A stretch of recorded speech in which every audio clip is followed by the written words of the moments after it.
La garde à vue est maintenant terminée pour les deux policiers dans l'affaire du vol de 52 kilos de cocaïne au 36 quai des Orfèvres. Le suspect numéro 1 dormira ce soir en prison. Il a été mis en examen, notamment pour blanchiment et trafic de stupéfiants. Une enquête suivie aujourd'hui par Axel Girard, Audrey Vuettaz et Mario Cantenon. À la mi-journée, le brigadier de police et son collègue quittent l'inspection générale de la police nationale, direction le palais de justice. Le principal suspect âgé de 34 ans n'a rien dit. Pourtant, près de 25 000 € ont été saisis sur lui. Ses comptes bancaires sont créditeurs de plusieurs dizaines de milliers d'euros. Il possède 2 maisons et 5 appartements. Enfin, ses collègues l'ont reconnu sur la vidéosurveillance.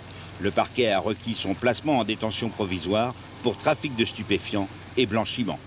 Il va falloir développer les enquêtes patrimoniales, voir pourquoi ce policier avait un train de vie qui était supérieur à ce qu'on peut attendre d'un brigadier de police qui gagne 2 500 € par mois, essayer de détecter l'éventuelle origine des fonds, savoir si les fonds étaient frauduleux ou non.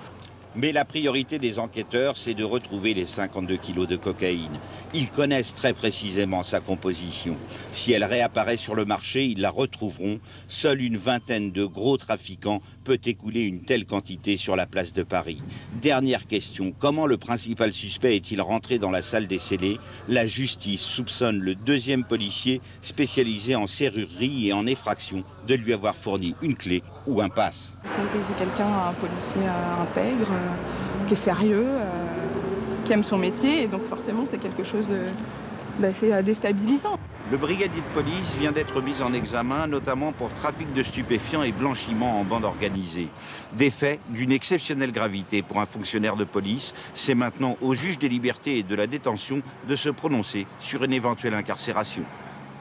Un accident d'avion en Seine-et-Marne. Un petit appareil s'est écrasé pour une raison encore inconnue dans un champ près de Meaux.